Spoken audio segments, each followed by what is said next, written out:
But I did actually have one email that I wanted to bring to light because it's from Frank from Berlin. Come in, Berlin. I wanted to say that. No, hello, Mr. Cornette. Greetings from Germany. He's roughly 40. I'm going to paraphrase some of this. Roughly 40 years old. And he's been watching wrestling since he was like 11 or 12. He had some questions. Basically to do with championship belts and the way that they're dealt with. He says, I imagine there were and are differences between smaller and bigger companies, but basically it was this. Who would be responsible for the belts, their transportation and their condition, the champions or the office? What would happen if a belt was forgotten at home or at the office, lost or stolen or irreparably damaged? Who would have to pay for a new belt and what were the costs? How many manufacturers of belts were recognized on the market in the 70s and 80s? And could you tell differences between belts from different manufacturers concerning the looks, the quality, and the durability? Thank you in advance and always take care. Frank from Berlin. And Frank, I'm not meaning to make fun of your questions, but I can tell you're younger because it's changed a lot. This is another of those things that's changed a lot. Back in the 70s, you would be so surprised. First of all, there were no manufacturers of belts. There were wrestlers that made belts. Reggie Parks was the most well-known. Nikita Molkovich made a bunch of the belts that were in a lot of the bigger territories in the 60s and 70s, including the NWA World Tag Team title belts that the Midnight Express wore in 86, the Eaton and Condrey version. Brian, you remember those? I have a replica set of those that I got made here at the castle. I always liked those old, impressive-looking 70s style belts. Those were Nikita Molkovich belts, and those are the ones that Rick Rude and Manny Fernandez took off with when they left Crockett, and we've talked about that on the show before. But there weren't. Not only were there not legitimate replica belts that were available for fans to buy. But, Brian, you know this. There were some fucking rotten-looking, shady, old, beat-up belts in a lot of the territories because the promoters did not spend money, and Reggie Parks was probably backed up a year and a half all the time, especially when he was still wrestling, so that it wasn't easy to get belts, and they didn't want to spend the money to make belts, right? Oh, yes. Yes. You know, the old... I put a period on the end of my sentence for one. The old North American title before Bill Watts redid it in 84. That wasn't a very attractive belt. In Memphis, I hate it when I go back and look at the pictures I took. Memphis had rotten belts. I mean, just cheap belts, cheap looking belts that would fall apart, were made great, outlived their usefulness. The original Southern Junior Heavyweight title belt that they started in the tournament in 1952 in Birmingham and used it until Lawler wore it in 76 and they replaced it. He took it home and had it for years, and I loved that belt because it was so old-timey and classic and had the old champion engraved on the date and place he won it and everything on the side plates. It was so cool. And he took it to an appearance years ago somewhere just to have pictures taken, and somebody it was at a fair, somebody got in the dressing area and stole it. They've never seen it again.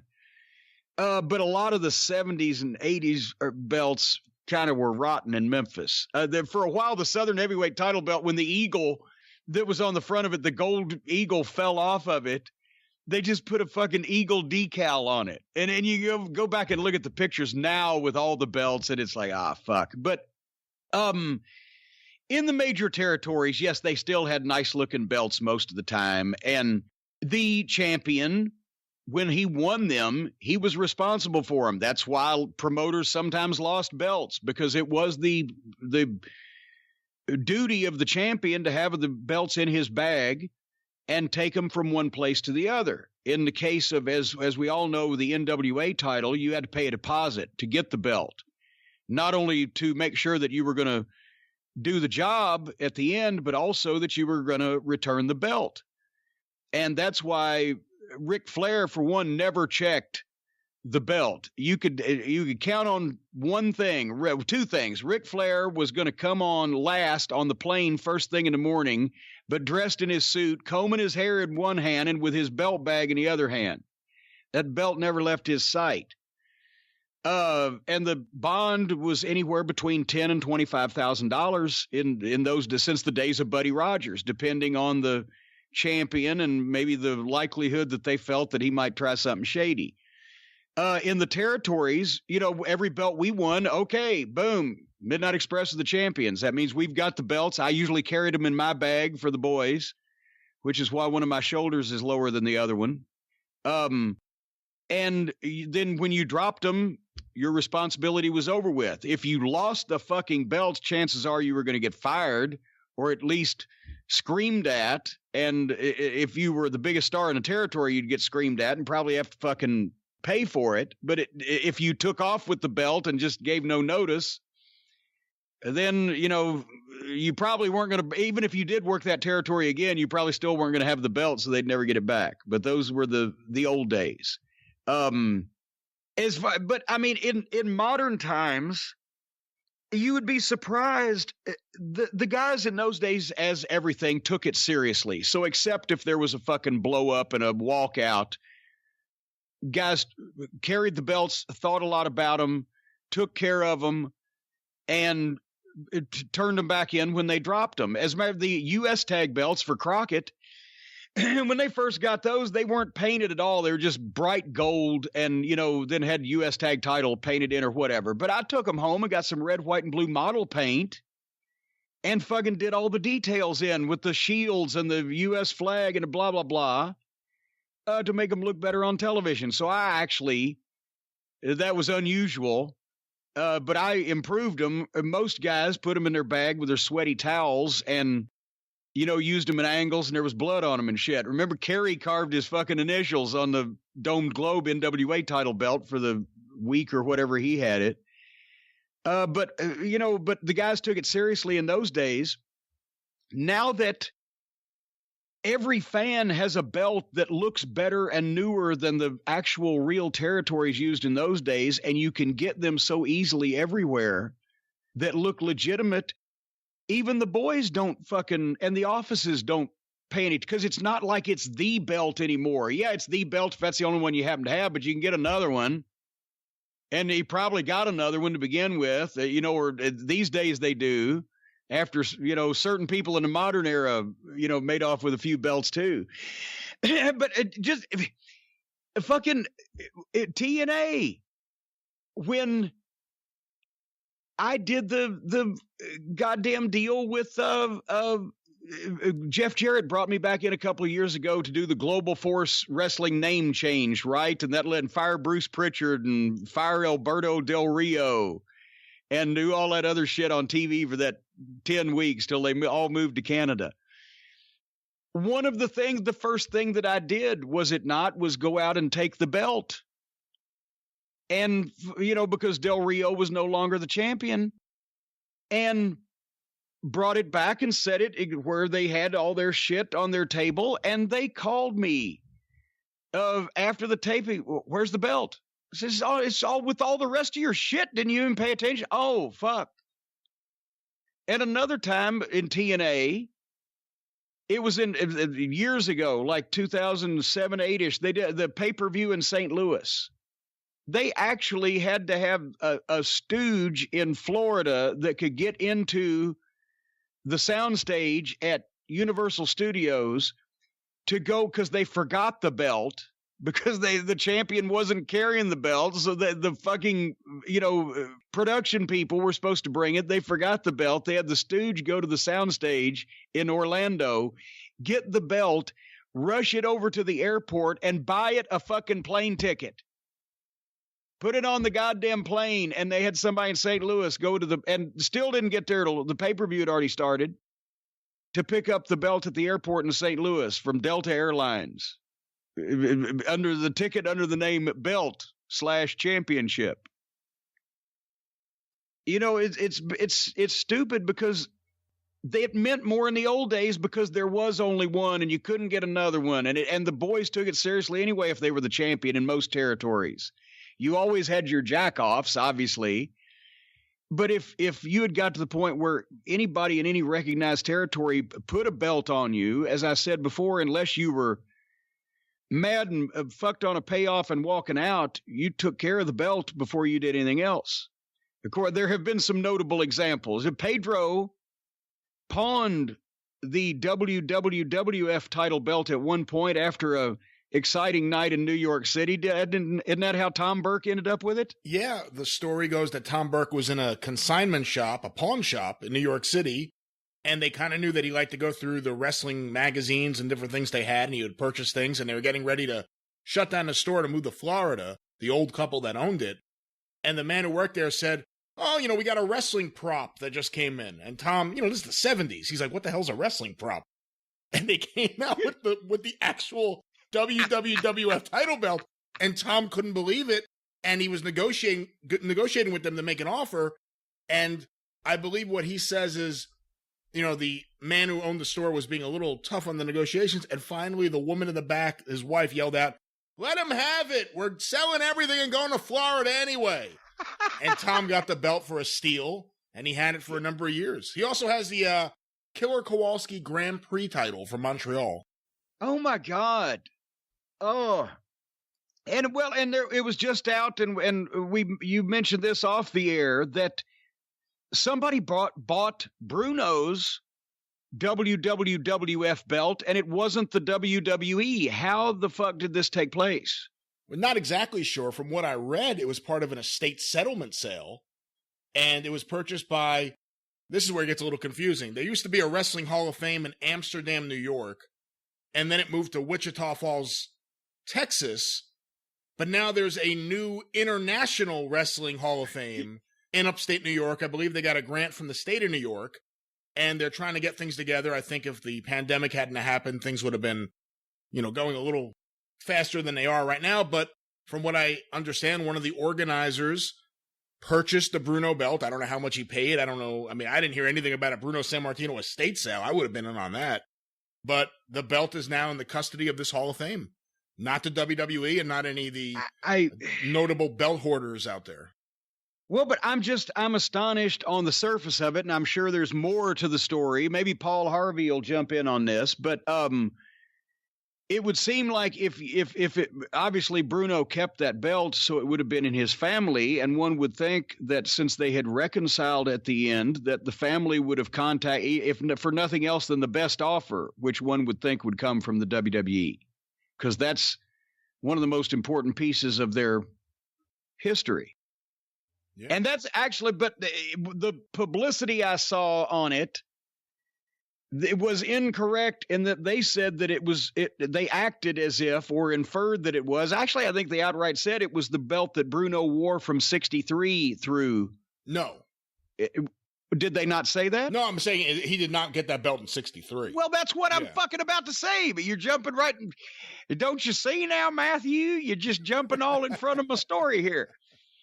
They said in this publicity that it was the belt that he won from Rogers, and we know that actually that is not true, twice removed, because the belt that Bruno won from Buddy Rogers May 17, 1963 in Madison Square Garden to begin the WWF era was the old United States title that Johnny Barron, his family, found in his attic here a few years back, and that is in the custody of the WWE. The reason why they didn't have a belt is because Rogers had just lost the NWA title to Thez in Toronto that January. They'd forced him to lose it because they knew what he was going to go to Vince exclusively.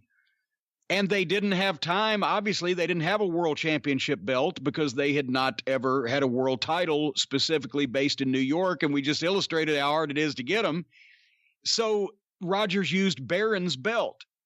And then the first, correct me when I'm wrong, WWF championship belt was stolen out of Bruno's car after a match at the Garden in, 1965, when he was eating at his favorite Italian restaurant. He came back and the car had been broken into. That's right. And Chris Jericho stole that gimmick many years later, although I think it was an Outback Steakhouse, not a Italian restaurant. It was an Outback, I think, rather than a genuine non-chain authentic Italian restaurant that Bruno Sammartino would eat in New York City. But at any rate, the belt that he wore after that through the end of his first reign is now in the custody or the hands of, they're not holding it hostage. There's been no ransom note. The International Wrestling Hall of Fame up there, and possibly Triple H might get pissed about that. Who knows? I would think that's something they would want. Well, I think there's some other belts he would want that he should probably focus on first. Well, and I can't imagine a belt that he hasn't held at this point, but yeah. Oh, and one more thing. Frank said, what was your favorite belt judging solely from the looks?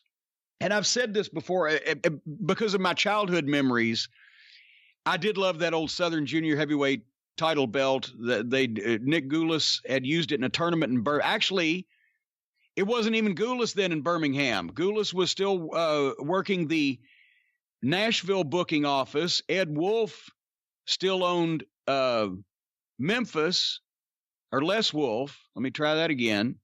And Chris Jordan was still the promoter, I believe, in Birmingham. If Scott Teal's listening, I don't know why he would be. He may be able to. But anyway, they hadn't absorbed Birmingham into the Nashville office yet. Used a lot of the same talent. But that belt had lasted 25 years.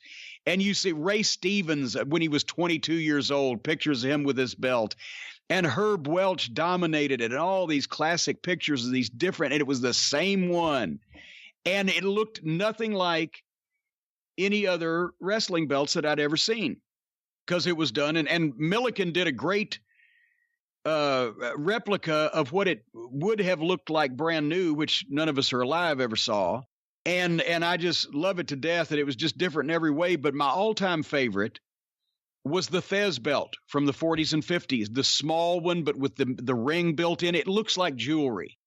And it did have the diamonds, and whether some were real and some were not has been subject of debate, but it was... circled in diamonds and had the wrestling and the chains and the gold and the plates and everything, but it didn't look big enough that it was fucking phony. It looked like jewelry. And if you go back and look at the pictures of, he was on all the color covers of the magazines of the 50s with that thing. And there's a picture of when he and Bockwinkel had their Legends match in Japan and somewhere in the late 70s. He's holding his belt, and Bockwinkel's holding the AWA belt that made in the prison, right? There was that Hansen ran over with the fucking truck or whatever. That was like so big it blotted out the sun.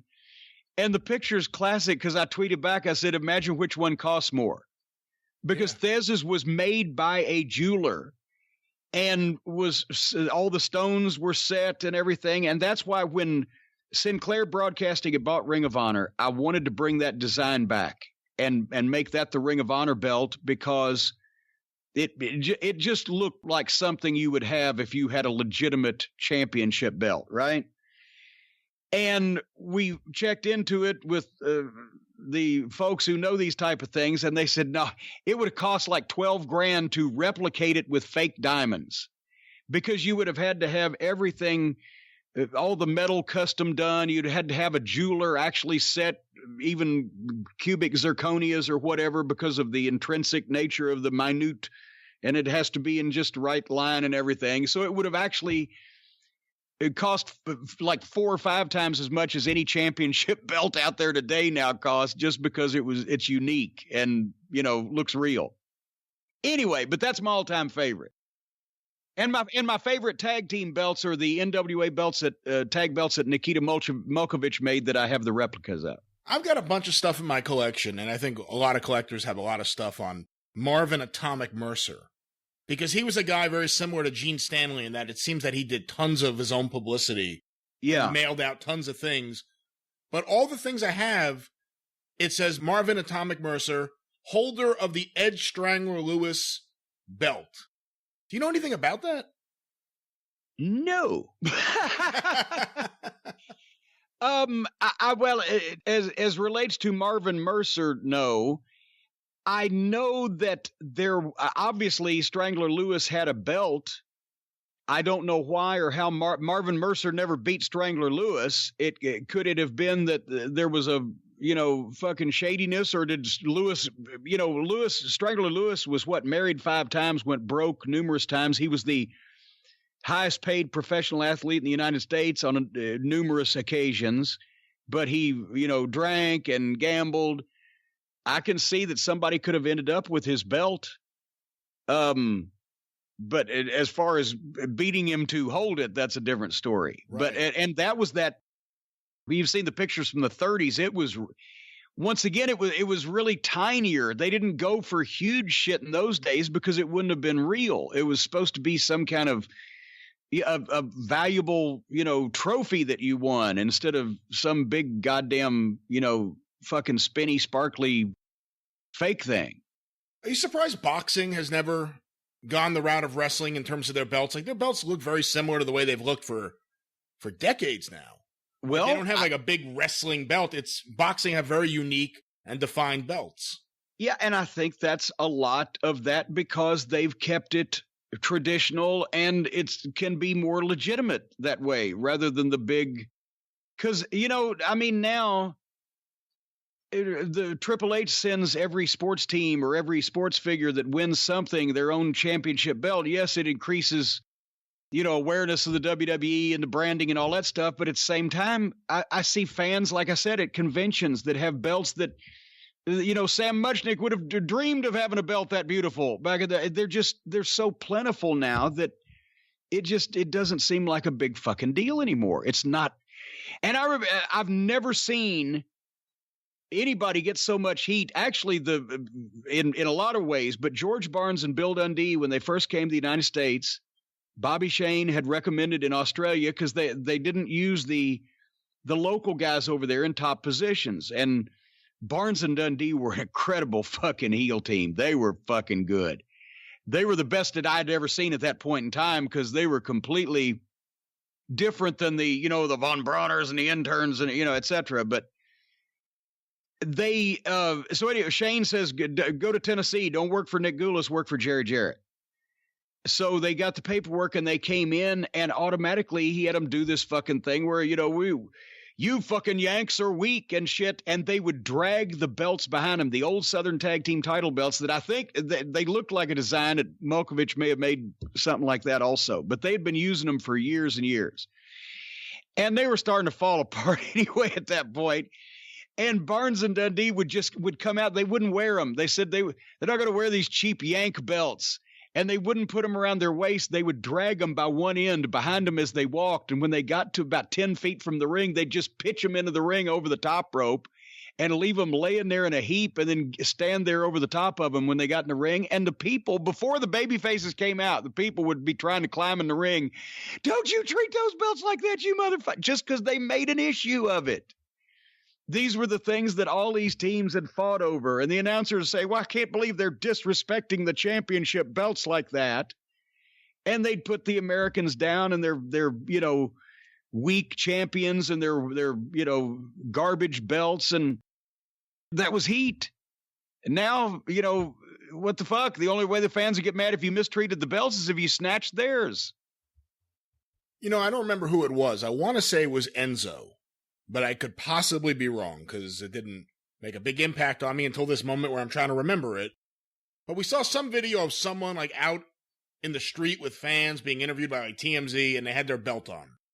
I think it had to be Enzo. It had to be Enzo. If it's not, he's pissed he didn't think of it. Were there any guys, before 2000 that would do that ever got in trouble for just wearing the belt around or taking it with them? Were there any guys that were marks for having the belt? And wanted everyone to know it? There's been a few. I've heard a few stories in the past, especially young guys that, that's their first push and it's the first time they've won a belt. The other guys in the locker room would get together, and get on them, go, yeah, you got to show that everywhere, right? And they'd make them wear it in a buffet when they were on a trip, like they're driving from Charlotte to Raleigh. The guy's got to go in wearing his belt. And just to see people laugh and go, what the fuck is going on here? They would rib guys like that.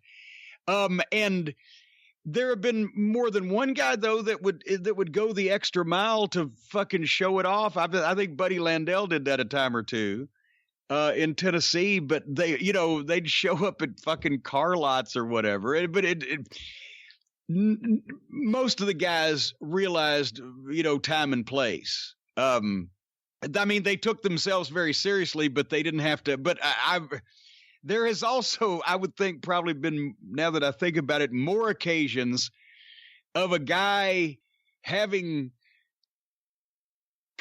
conjugal bliss with a rat while he was wearing his belt than probably has worn it into a buffet or been conned into fucking taking it out and making himself look like an idiot.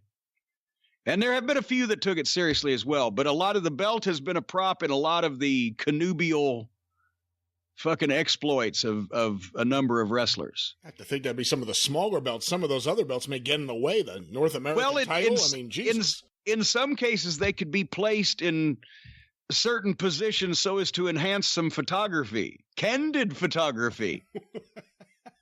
And then there would, if let's say sometime, God damn it, you're in fucking Poughkeepsie and they've actually left the WWF belt because they did the hold-up thing at Raw, and you got to take it home, and you can't get it to the office till the next day, and you've got it there, and you got some film in your camera. Well, but anyway. Oh, my. Oh, my.